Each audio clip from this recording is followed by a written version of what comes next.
So this would be a video where I talk about my favorite stocks. Now, I would have to say Google is definitely one of them. And people might not always think about everything that Google does, but they are deeply ingrained in so many other companies and governments. Like, they're definitely not just the search engine, even though their search engine is 90% of the world. That is huge, but I could foresee this changing as AI gets more into things. But they have these cloud computing services. So this platform, Google Workspace, lots of government deals with the United States, and they're praised by Doge. That's huge. They're also partnered with PLTR, so that is so big. Egypt, Europe, Israel, lots of other countries. This is not even naming them all, but you have to think of Google like a government entity, and their data centers are a necessity. Not only that, but going into the Waymo stuff, they could eventually potentially be, they do have satellite services, but their internet kind of thing is a little different. It's not like Starlink or Amazon, and that one's not as developed yet. But Google, huge, doing things in United Arab Emirates. Oh my God. All right, going off Google, I don't really think you go wrong with Microsoft. I think Microsoft's another one very similar to Google, intertwined with government agencies worldwide and the data centers. I don't think Microsoft's ever going to go down. I really don't. I'm not personally in Microsoft. Sometimes I am, sometimes not. But Google, Amazon, another one. I think Amazon, that was Palantir, obviously Palantir. Amazon, this Project Cooper thing is just so freaking big. The fact that he's going to be doing these, the internet, if I do Project Cooper internet plans, he hasn't even talked about yet how much the plans will cost, but they're going to be able to offer worldwide. He just successfully launched the satellites. Then you have Amazon Medicine, dude, medical. I think that's going to be gigantic too. You can just hop on Prime and get a virtual visit. Dude, people that think that Amazon's going to suffer with the tariffs, I think they're very wrong. And some of the best propaganda on TV, I swear to God. I think Amazon is huge, and their Amazon Web Service there, and the data center thing too. So then I might get into NVIDIA. Obviously, all of this is powered by Jensen, so I would have to say NVIDIA, they're a win, a long-term win. Maybe in 5-10 years, because technology changes, right? You never know what's going to happen, but for at least the next decade, I might say, Jensen, you're going to see gains. It's going to look nice. Not investment advice. And then, of course, Palantir. Now, Palantir, defense, surveillance, their AIP system, this using artificial intelligence for businesses. Alex Karp is CEO. Peter Thiel, he's the one that funded J.D. Vance's all of his campaigns. Dude, I really think Peter Thiel runs our country, in a way. I don't know, in their small little circle of things they do. But, so I really like any Palantir connected company. Now, one of those, I'll say the next thing, so those would be tech, right? And I might say drones. Now, ONDS is a Palantir partner, okay? And they are drones, but also theirs are basically drone systems, okay? So I don't exactly know how I would explain this, but like drone surveillance systems that can be purchased by governments and companies, not really people, I guess maybe small ones, but they also have this drone surveillance, to find other drones, which is going to be the Scout system. It's less detailed. This one's, wait, not that one, but they have a drone defense system almost. They call these drone in a box, consisting of AI-powered drones that operate autonomously from weatherproof base stations. And then they have their Iron Drone Radar autonomous counter drone system. That's the counter drone one. That's the one that can intercept and neutralize other drones. I think ONDS, and this guy is just a little penny stock right now. I think they are incredibly poised for big things. Other ones that are in this type of defense tech, KOPN, they're making these, the glasses, like night vision. What does KOPN make? Like night vision and these LED display technologies. They actually ended up taking one of Microsoft's bids, with the Army. And these, I think, in a militarized world, I think these ones are going to be really big. KOPN, I think that one's speculative. KOPN and ONDS are very speculative. Then you have this communications one, PRSO. It's another little penny stock I'm looking at. They have patent for this encrypted technology. I think that PRSO could end up selling this to NATO. This one, I'm very, very excited on. I think it could be big. This one, their solutions for 5G and 6G HZ wireless. Now, keep in mind, China might have 10G, so who knows how long these things will be. But PRSO, those would be ones I think. And then also, you have what does KULR. Now, I would get into, there was one more. I would have said RCAT for drones. I think RCAT is super poised for things. RCAT also has a PLTR partnership, which I just really think any company that is doing stuff with PLTR is a Department of Defense, PLTR is a government, synonymous. So they're doing their Black Widow. Jesus Christ. But that one. Then I would say space stocks. Now, before I go into the space stocks, you have KULR. And they also can double into all these, the data center stuff too. Because KULR, they do a lot of stuff, but theirs is tech that has to do with cooling these data centers, and also things have to do, their technology also with cooling these batteries, because all this stuff gets incredibly hot. And it also, oops, that's not what I wanted to look, battery. So their battery, supply chain integrity. That's for blockchain. I don't really know what they're doing with this blockchain thing. Wait a minute. Launches blockchain for battery supply chain monitoring. This one, I don't know. I'm going to have to look more into this one. Wait, if it's something to do with security, this could be... They're going to announce a blockchain secure supply chain initiative to safeguard product-related data before being offered to their customers. You could say. And then this safety certification. This is what really started to set them apart from things.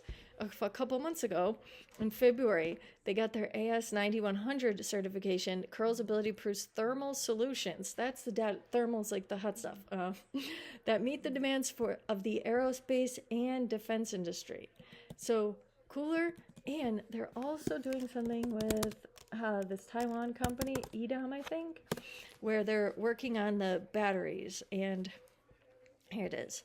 Poised at the intersection of AI ecosystem supply chain. So EDOM is going to be a Taiwanese. Is it in Taiwan? Yeah. And Taiwan, they are like the hub of these semiconductor factories. So the fact that KULR is doing it there, I think that could be very meaningful for eventually, soon maybe, coming here. And see, global surge in demand for AI infrastructure, fueled by initiatives like the SCAR days. So they could be up for things like that. But this is a need because everything can get way too hot. And also these vibrations. What does this one say? System integration and advanced semiconductor solutions. It's utilized to balance industrial scale fan systems for data center cooling. And the thing about the vibrations, it has this technology and enhanced vibration mitigation for edge AI applications. I just really like KULR. All right, then I would say the space stocks in general. I think space stocks are going to be huge, huge. And you would have Rocket Lab. I'm most fan of Rocket Lab because I found them over the summer, so I like them a lot. And Peter Beck, he is Rocket Lab CEO. He is very, very humble, and he just loves rockets, obviously. It's his whole life. Rockets is his life. Self-made billionaire goes over to his kid, then back to the office from work. Lots of positive things about him, and they are successfully launching the rockets. So this one was one for global wildfire detection. They haven't had any mishaps since like 2017, I want to say, and they have lots of different clients. And they're also Rocket Lab satellites. They're going to be having their own satellite system here. Flatelites, a new satellite designed for mass manufacture and tailored for large constellations. That is really big. And then their other big project is this Neutron rocket thing. And reaffirms 2025 first launch of Neutron. So this one is going to be another type of game changer for them. They're always innovating things. So Neutron, after its recent remains planned. A research concluded it could slip as late. RKLB executives say they're making good progress on the Neutron, a medium-lift, reusable launch vehicle. Big. And its launch site at Wallace, Virginia, at first launch expected in the second half of the year. So, RKLB, always doing things. Then you also have Redwire. That one makes these components and the cameras, especially, which is important there. That one's not giving me what I want, but whatever. And Redwire is going to be another one. Not at its height. They're still. And all of these companies, and then you also have ATST. They can start to get government contracts as well. So RKLB has been listed as one that can now bid. So it's huge when they can bid. And then see, these guys came up fast, you could say. A lot of these. So I would say RKLB, RDW, ASTS. And those are going to be your space ones, right?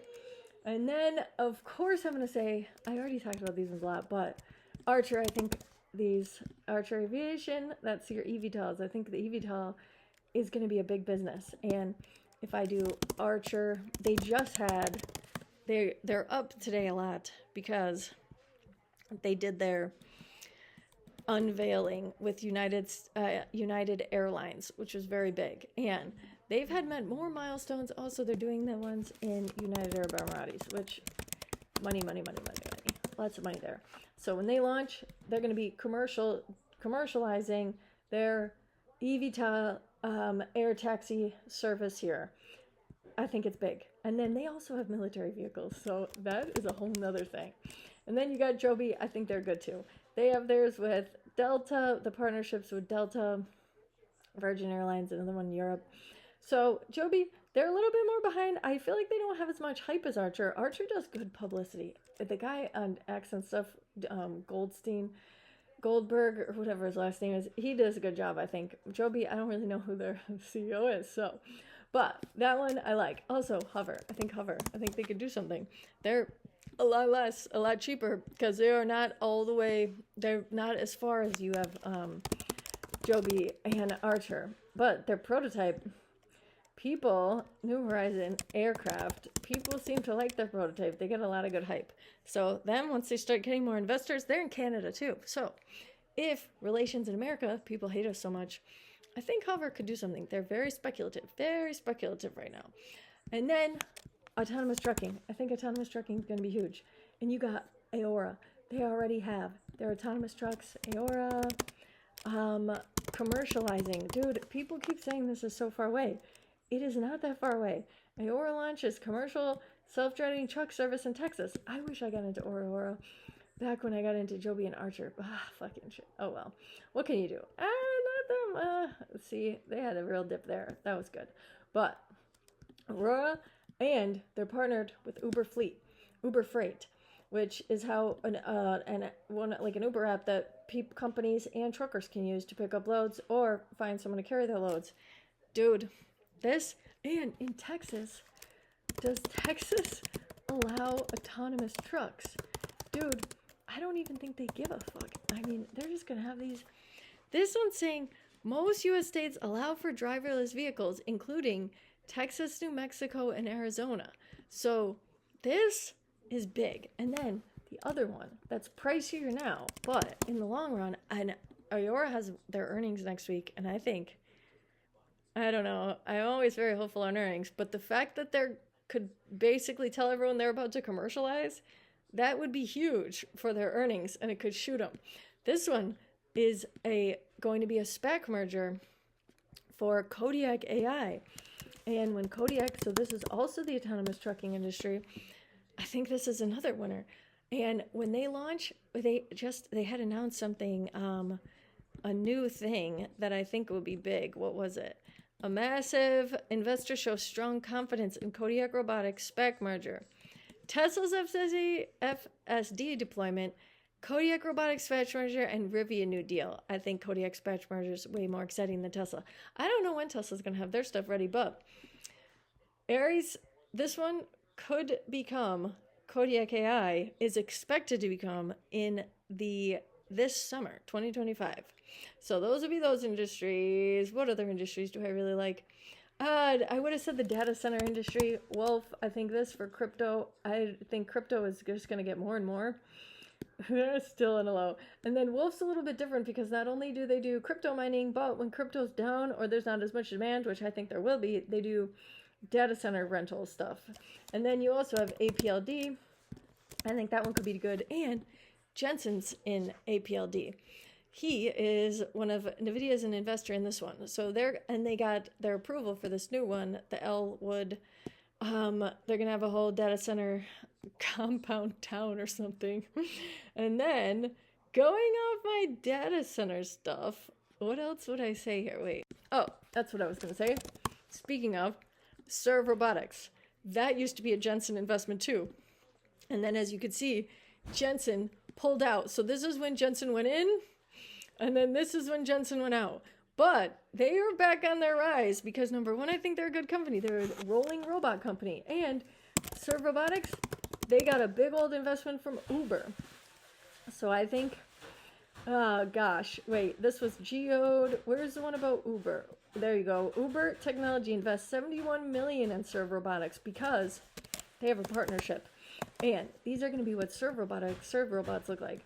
So their earnings will be Thursday. Gosh, I really hope they do well. But there's no stipulations on rolling robots anywhere in the country. So these could really operate anywhere. But you do, when I was reading something, they do kind of need nicer sidewalks. So they're in this one neighborhood in Texas that's supposed to have like the best sidewalks in the country. But autonomous delivery, it's in the Dallas-Fort Worth. Partnered with Uber Eats. Serve I like. And then you have Rich Tech Robotics. I'm very bullish on Rich Tech Robotics because I've met a Rich Tech Robotic before.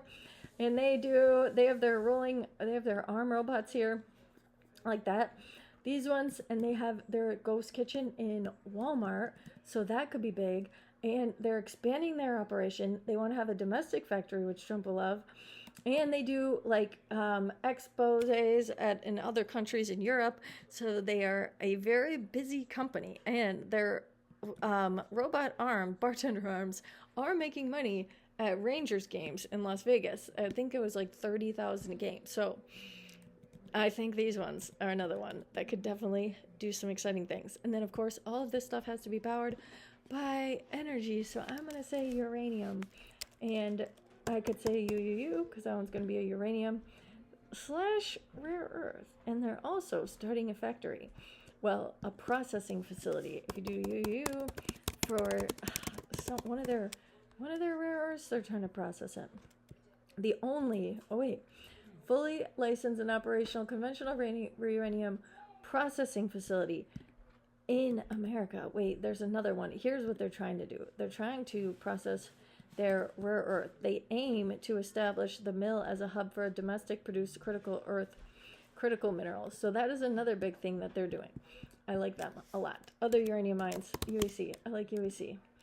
I think that not only do I think, but literally the tech lords say it all the time that they need uranium to get these things going. Oh, wait. And then another one. I don't think I said BBAI. But wait, I want to see what this says. BBAI is another one that's partnered with, collaborate partners with Palantir. And recently, you had Sam Altman talking about how he wants to have everyone's eyeball scanned. Sam Altman biometric project. And then he's going to give people bitcoins or some kind of crypto coin if they agree to get their eyeball scanned. Now, this could be big for AI. Sounding alarm.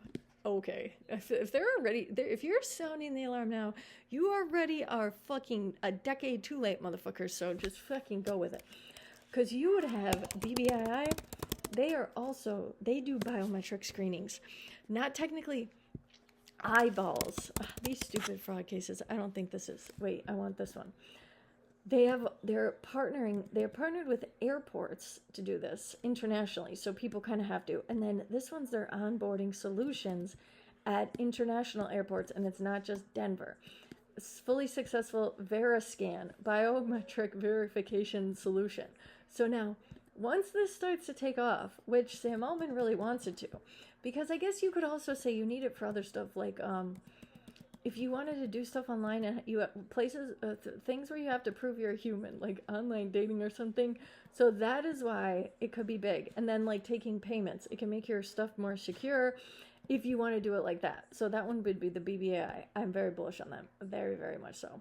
And then other uraniums, little uraniums, you have EU. They took a real bad plummet recently, but I think all this stuff needs to be powered by uranium. And then you have Chris Wright, the energy secretary. Look at him here. 2 hours ago, restoring consumer choice and slashing undue regulations. Dude, this motherfucker, oh my God. So then you would have slashing regulations. You got these small nuclear reactors. Now these are speculative, but I think they'll be big, especially with Chris Wright's backing. Dude, SMR, they had such heights. That's a small nuke reactor. They have the most regulatory approval, but nothing commercialized yet. But they are also operating in Romania. Then you have OKLO. Speaking of Sam Altman, he was on their board and then he resigned. Maybe because he has something coming up against some troubles I saw. Well, he has like that beef with Elon. But he could have also resigned because it would look bad if OKLO pairs partners or does something with OpenAI. That would look, corrupt. And God forbid any of these motherfuckers look corrupt. But OKLO, I'm very confident on these guys. I really am. It would be a long road. But if you want to look at this one, they're going to be they have nuclear and also other sorts of other power there. They're going to be electric, natural gas services, but they're also going nuclear. And then you would have this one, Arkansas, Mississippi, Texas, Louisiana, and that one has a nice little dividend there. And then other ones like Duke.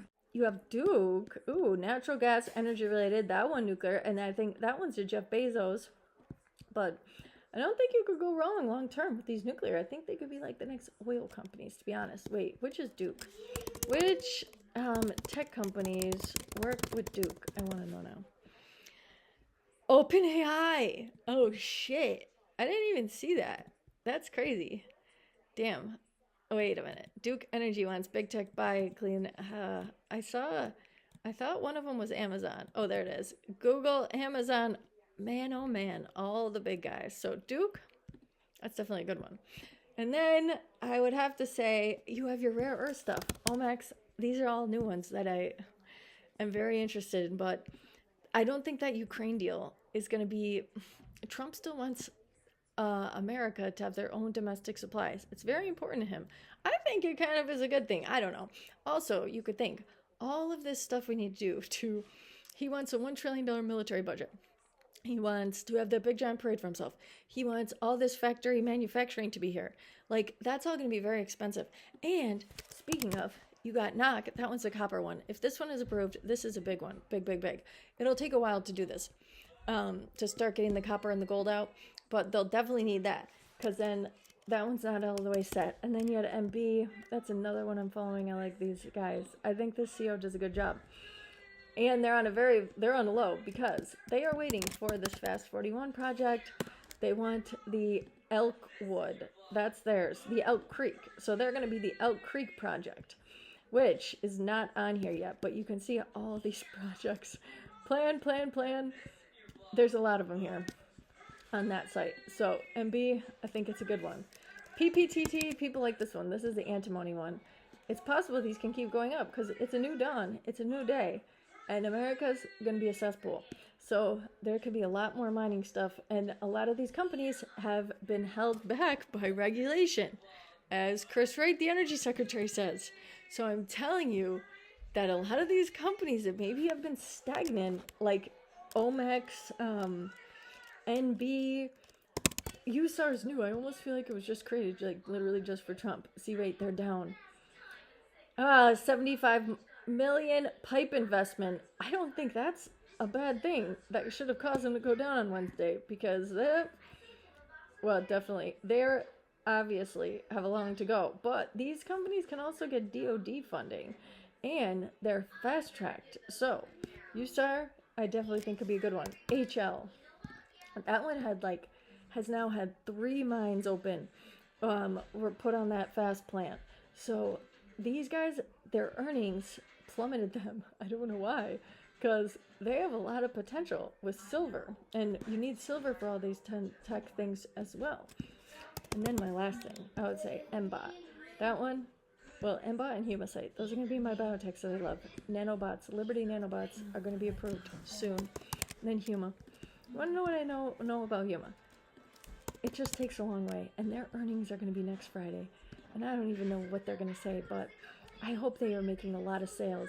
They have, it's not just me, okay? They have a rating of 9. You could say that's pretty high. Wait a minute, now I want to know what Rocket Lab's rating is. Wait, Archer had a 10, just FYI. JOBY had an 8. So wait, Rocket Lab? A 6? Dude, these people are idiots. Wait a minute, what do they have for ASTS? Never mind, maybe I don't. Wait a minute, ASTS.